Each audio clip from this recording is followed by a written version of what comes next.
नमस्कार दोस्तों, स्वागत है आप सभी का आपके अपने चैनल सिग्मा यूथ इंजीनियर्स पे। मेरा नाम है विपिन यादव और आज का जो वीडियो है इसमें हम बात करने वाले हैं कि सीएनसी टर्निंग मशीन में हम किसी भी कंपोनेंट के ऊपर अगर हमें मशीनिंग करनी है तो उस पर कितना आरपीएम होना चाहिए और कैसे हम उस आरपीएम को कैलकुलेट कर सकते हैं ताकि जो है हमारा जो टूल है वो अच्छी तरीके से काम करे, कोई भी जो है डिफेक्ट ना आए।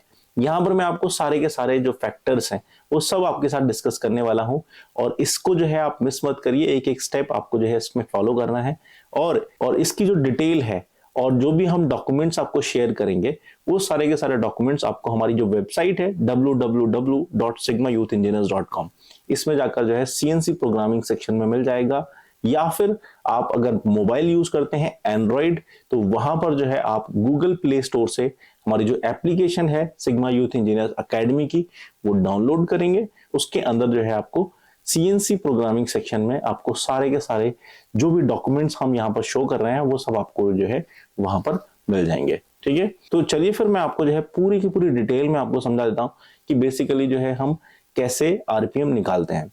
तो देखो, सबसे पहला जो चीज होती है कि आरपीएम का फॉर्मूला क्या है। तो देखो यहाँ पर मैं आपको बताता हूँ कि आरपीएम का फॉर्मूला आपको यहाँ पर मिल जाएगा, RPM equal to V into 1000 upon pi into D. ये जो फॉर्मूला है ये डिराइव होता है हमारे कटिंग स्पीड के फॉर्मूले से। कटिंग स्पीड का जो फॉर्मूला है वो ये है कि v equal to pi into D into N upon 1000। यहाँ पर पाई जो है 3.14 होती है, डी होती है डायमीटर ऑफ द कंपोनेंट। जो भी कंपोनेंट यानी जो वर्कपीस रहेगा उसका जो डाया रहेगा वो हम डी में वैल्यू रखते हैं। ठीक है, उसके बाद है आपका एन, ये है आपके आरपीएम। ठीक है, जो आरपीएम आपको जो है डालने हैं वो आप यहां पर डालेंगे। ठीक है, और 1000 तो आपको पता है कि ये 1000 हम यहां पर रखते हैं। अब अगर आपको आरपीएम निकालने हैं, कटिंग स्पीड आपको जनरली मिल जाती है, ये आपको चार्ट में मिलेगी और चार्ट आपको जो है मैं आपको दिखा भी दूंगा कि चार्ट में जो है आपको किस तरीके से कटिंग स्पीड मिलती है। ठीक है, तो v into 1000 upon pi into D, ये जो फॉर्मूला है इसके अंदर आपको जो है डेटा रखना पड़ेगा। कटिंग स्पीड का जो डेटा है ये आपको चाहिए होगा। कटिंग स्पीड का जो डेटा आपको मिलेगा कटिंग चार्ट में। अब चार्ट के ऊपर जो है आप तब जाएंगे, उससे पहले जो है हम समझेंगे कि क्या फैक्टर्स हैं जिनके ऊपर जो है हमारी कटिंग स्पीड डिपेंड करती है। ठीक है, अब देखो दो तरह की कटिंग होती है, एक होती है स्टेबल कटिंग, दूसरी होती है अनस्टेबल कटिंग। अब स्टेबल और अनस्टेबल कटिंग किस टाइप की होती है? देखो, स्टेबल में क्या होता है, कंटिन्यूअस कटिंग होती है, लगातार आपकी जो है सिंपल कंपोनेंट्स रहेगा, लेंथ वाइज कटिंग होती रहेगी। ठीक है, cutting for fixed processing margin, fixed होता है उसका प्रोसेस मार्जिन जो होती है बिल्कुल फिक्स होता है। ठीक है, और cutting for high rigidity clamp workpiece, जिसमें कि हमें जो है हाई रिजिडिटी वाले क्लैंप की जरूरत पड़ती है। ठीक है, अनस्टेबल कटिंग होती है इंटरमिटेंट कटिंग। अब आप कहेंगे कि इंटरमिटेंट कटिंग होती क्या है? ठीक है, इंटरमिटेंट कटिंग होती है, मैं आपको यहां पर समझाता हूं। ये देखिए दो तरह की कटिंग है। ये है आपकी कंटिन्यूअस कटिंग। जब आपका वर्कपीस जो है बिल्कुल सिलेंडर में रहेगा तो आपको कोई दिक्कत नहीं, कंटिन्यूअस कटिंग आपकी होती रहेगी। लेकिन अगर आपका वर्कपीस जो है कुछ ऐसा रहेगा, जैसे यहाँ पर जो है आपको जो है ये पॉकेट दी हुई है, ये पॉकेट दी हुई है, ये पॉकेट दी हुई है, तो अगर इस टाइप की रहेगी तो क्या आपका वर्कपीस के ऊपर जो टूल चलेगा वो यहाँ चलेगा, फिर हवा में जाएगा, फिर दोबारा से कटिंग करेगा, फिर यहाँ से हवा में हो जाएगा यहाँ तक, और फिर यहाँ पे कटिंग करेगा, फिर ऐसे। मतलब जो है ये जो है इंटरमिटेंट, एक अंतराल के बाद जो है कटिंग हो रही है, लगातार कटिंग नहीं हो रही है। यहां पर जो है अब ये चीजें जो है डिफेक्ट करती हैं कि भाई ये अनस्टेबल कटिंग है। यहाँ पर कटिंग तो हो रही है बट अनस्टेबल है, स्टेबलाइज नहीं है। टूल का जो कॉन्टेक्ट है वो बार बार हट रहा है, हवा में आ रहा है। तो यहां पर जो है आपको कुछ चीजें ध्यान देनी होंगी। ठीक है, वो चीजें क्या है? अब देखो, finish cutting, light cutting, mid range cutting और सूडो हैवी कटिंग और हैवी कटिंग, ये 5 तरह की जो है कटिंग हमको करनी है। कि भाई देखो, या तो हमें फिनिश चाहिए, या सेमी फिनिश चाहिए, या फिर जो है मिड रेंज की कटिंग चाहिए, सूडो हैवी कटिंग चाहिए, या फिर हैवी मतलब टोटली हैवी कटिंग मतलब रफ चाहिए। तो अब 5 तरह की कटिंग है, तो 5 तरह का जो है हमको पैरामीटर्स यूज करने पड़ेंगे। अब इन पैरामीटर्स को हम कैसे वेरी करते हैं, यहाँ पर कटिंग स्पीड जो है वो वेरी करेगी। तो ये जो कटिंग स्पीड का जो फॉर्मूला है, ठीक है, ये आपका वेरी कर जाता है। तो कटिंग स्पीड तो आपको जो है मिल जाती है, मैन्युफैक्चरर जब टूल बनाता है तो उसके साथ में जो है आपको ये पैरामीटर्स की वैल्यू देता है। अब मैं यहाँ पर आपको दिखाता हूँ, हर इंसर्ट के साथ आपको जो ये मिल जाएगा। जैसे ये आपको जो है आरपीएम कैलकुलेशन चार्ट है, ये हमने आरपीएम कैलकुलेशन चार्ट आपका बनाया हुआ है हर मटेरियल ग्रेड के हिसाब से। यहाँ पर आप देख सकते हैं mild steel, low carbon steel, grey cast iron, aluminium, stainless steel, low cast iron, high cast iron, aluminium alloy, aluminium heat treated, cast aluminium and copper alloy, heat resistant steel. ठीक है, यहाँ पे 11 जो है मेन जो components हैं उनके जो मटेरियल ग्रेड्स हैं उनका जो है हमने ये पैरामीटर्स यहाँ पर रखे हुए हैं। अब यहां पर ये जो फॉर्मूला मैंने आपको दिखाया हुआ है RPM equal to V into 1000 upon pi into D, इस फॉर्मूले का यूज करके जो है हम निकालेंगे। अब सबसे इंपॉर्टेंट क्या चीज है, कटिंग स्पीड। तो कटिंग स्पीड आपको यहां पर दी हुई है, देखो एक तो ये दी हुई है cutting speed, minimum cutting speed क्या 250 दी है, माइल्ड स्टील की मिनिमम 250 है। ठीक है, और मैक्सिमम जो रहेगी वो 375 है। ये जो टर्निंग इंसर्ट है, टर्निंग इंसर्ट जो है यहाँ पर यूज कौन सी की गई है, WNMG इंसर्ट के केस में जो है ये दी हुई है। ठीक है, यहाँ पर देख सकते हैं WNMG है। इसी तरह से VNMG का जो चार्ट है वो इस टाइप से मिल जाएगा, ये VNMG का चार्ट है। इसमें जो है आपको मिनिमम ये रही, मैक्सिमम कटिंग स्पीड ये रही। ठीक है, तो मिनिमम और मैक्सिमम, तो आपको मिनिमम और मैक्सिमम का पता होना चाहिए। तो मैं जो है पहले WNMG में ही दिखा देता हूं आपको। ये वाली जो इंसर्ट है इसके हिसाब से ये जो आपके सामने है, ठीक है, अब इस इंसर्ट के हिसाब से यहां पर पैरामीटर दिया हुआ है कि भाई मिनिमम कटिंग स्पीड है 250 और वर्कपीस का डाया आपका जो है आपको एक स्टैंडर्ड मान के चलना पड़ेगा कि भाई कितना वर्कपीस का डाया आप लेते हैं। ठीक है, तो ये तो आपका वेरी रहेगा, अगर मान लो 80 का डाया है तो 80 रहेगा, 100 का रहेगा तो 100 का रहेंगे। ठीक है, तो अगर हम मान के चलते हैं वर्कपीस का डाया 100 mm का है, ठीक है, और कटिंग स्पीड आपकी 250 है, तो अब आपको निकालने पड़ेंगे आरपीएम। तो आरपीएम कैसे निकालेंगे, इसके लिए हमको फॉर्मूला लगाना पड़ेगा। ये देखिए यहां पर जो है ये फॉर्मूला है, देख लीजिए RPM V into 1000 upon pi into D, ये अब इसको कैलकुलेटर में कैलकुलेट करेंगे हम, सामने सामने आपको जो है दिखाएंगे। ठीक है, तो v की वैल्यू आपको दी हुई है, जैसे मिनिमम मान लेते हैं 250 का जो है आपकी कटिंग स्पीड है। ठीक है, तो 250 इंटू 1000, ठीक है, ये हो गया, डिवाइडेड बाई पाई की वैल्यू है 3.14 इक्वल टू आ गया, ये आ गया। अब इसमें हम डिवाइड करेंगे डी, डायमीटर है हमारा 100 डिवाइडेड बाई 100, 100 का जो है डायमीटर हमारा वर्कपीस का है, तो ये आ गया आपका 796.178। ठीक है, अब ये देखिए यहां पर देखिए 796 आरपीएम जो है मिनिमम है। ठीक है, ये आपको यहां पर दिया है हमने, तो ये ऑटोमेटिकली जो है हमने इसमें फॉर्मूला लगाया हुआ है, अगर हम कोई भी वैल्यू चेंज करेंगे तो हमारा ऑटोमेटिकली आरपीएम यहां पर आ जाएगा।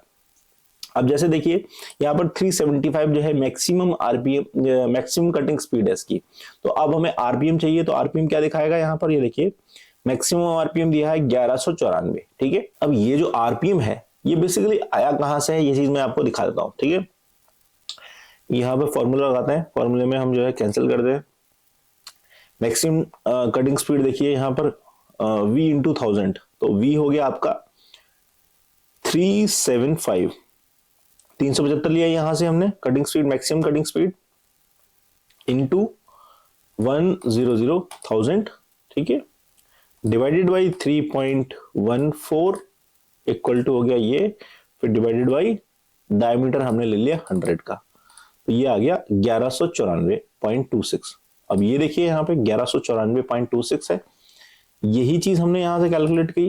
ठीक है, तो इस तरीके से आप निकाल सकते हो। फॉर एग्जाम्पल ये अगर मैं आपको बताता हूं कि भाई ये 375 ना होकर के ये 400 है, तो 400 की जगह यहाँ पे जैसे मैं 400 लिखूंगा तो देखिए ऑटोमेटिकली जो है ये 1274 यहाँ पे कैलकुलेट करके आ गया।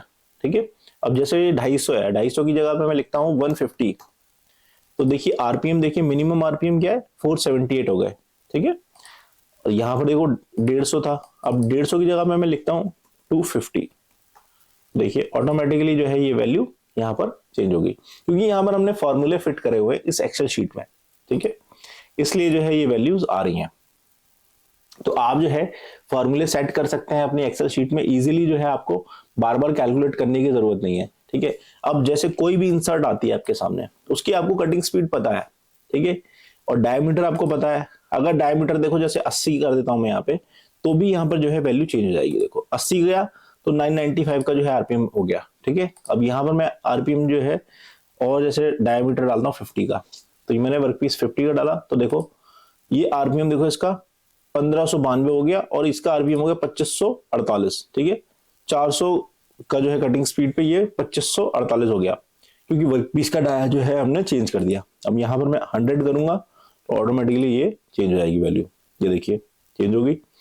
तो ये जो है आपको फॉर्मूले सेट करने पड़ेंगे इसके अंदर, जैसे मैंने जो है इसमें एक्सेल शीट में डाला हुआ है, और ये एक्सेल शीट जो है आप डाउनलोड कर सकते हैं, हमारी जो एप्लीकेशन है उसके अंदर जो है आपको ये एक्सेल शीट मिल जाएगी। सीएनसी प्रोग्रामिंग वाला जो सेक्शन है वहां से जो है आप ये डाउनलोड कर सकते हैं, कोर्स के अंदर आपको मिल जाएगी। और ये जो चार्ट है, फॉर्मूले हैं, ये सब कुछ आपको जो है हमारे एप्लीकेशन के अंदर मिल जाएगी।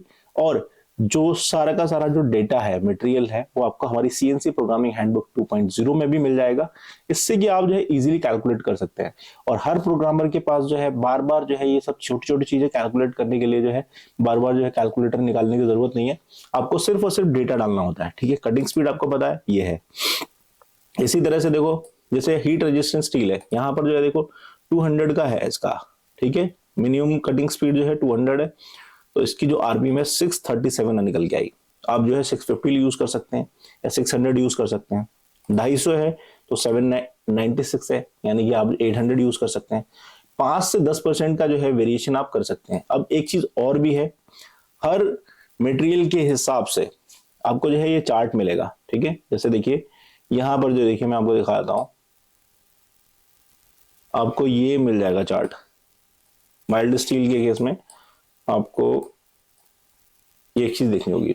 माइल्ड स्टील के केस में देखो स्टेबल कटिंग है आपके सामने। ठीक है, तो ये फिनिशिंग के लिए जो है आप ये यूज कर सकते हैं। फिनिशिंग के लिए देखो आपको कटिंग स्पीड ये 285 से लेकर 445 तक जो है आपको कटिंग स्पीड की रेंज दी हुई है। ठीक है, और फिनिशिंग के लिए ही जो है मटेरियल जो रहेगा ZN60, इसके लिए देखो 225 से लेकर 320 तक दी हुई है। ठीक है, तो ये माइल्ड स्टील ग्रेड के अंदर जो है आपको अलग अलग मटेरियल ग्रेड के हिसाब से आपको मिल जाएगी, बट जो रेंज है आपको मिल जाएगी कि भाई 205 से लेकर जो है 445 तक की जो रेंज है, इस रेंज के बीच में आपको यूज करना है। नॉर्मल कटिंग, अनस्टेबल कटिंग में देखोगे तो आपकी जो है रेंज यहाँ पर 205 से 335 तक आ रही है अनस्टेबल कटिंग में। ठीक है, और नॉर्मल कटिंग में देखोगे तो 205 से लेकर 350 तक है।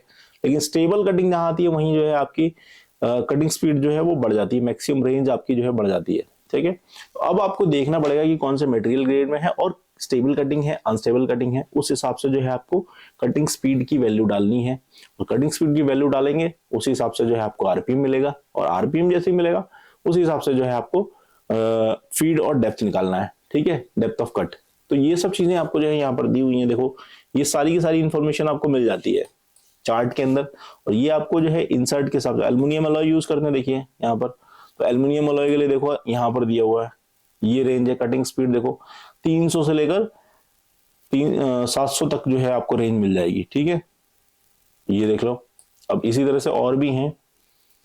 अब जैसे ये है, आप यहाँ पर देख सकते हैं grey cast iron, nodular cast iron. अब इनके लिए देखो आपको जो कटिंग स्पीड दे रखी है 170 से लेकर 315 तक दी हुई है। तो ये रेंज जो है आपको स्टेबल, नॉर्मल और अनस्टेबल, इन पैरामीटर्स को ध्यान में रख के जो है आपको रखना है। ठीक है, और देखो अभी एक चीज और यहाँ पर मैं नोट्स दिखाता हूँ आपको।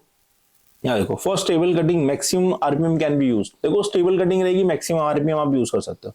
नॉर्मल कटिंग के लिए RPM can be reduce by 10%, 10% reduce कर दो। और अनस्टेबल कटिंग के लिए RPM should be reduce to up to 20 to 30%, 20 से 30% जो है आपको रिड्यूस कर देना है। अनस्टेबल कटिंग रहती है। ठीक है, जो भी आरपीएम निकल के आएगा आपका, ठीक है, उससे जो है 20 से 30% कम कर दोगे तो आपका जो है अनस्टेबल कटिंग के लिए जो है आपका आरपीएम यूज कर सकते हो। ये चीज जो है आपको यूज करनी पड़ेगी इंसर्ट के हिसाब से। देखो जैसे ये वीएनएमजी का डेटा रखा हुआ है, यहाँ पर ये चार्ट में दिया हुआ है। सीबीएन ग्रेड के लिए देखो अलग अलग हो जाता है। सीबीएन के लिए जो है आपको स्पेसिफिकेशन अलग मिलेगी। ठीक है, इंटरनल ग्रूविंग टूल के लिए आपको अलग स्पेसिफिकेशन मिल जाएगी। हाई हार्डन स्टील के लिए आपको ये अलग मिलेगी। तो हर इंसर्ट के केस में आपको जो है अलग लगानी पड़ेगी।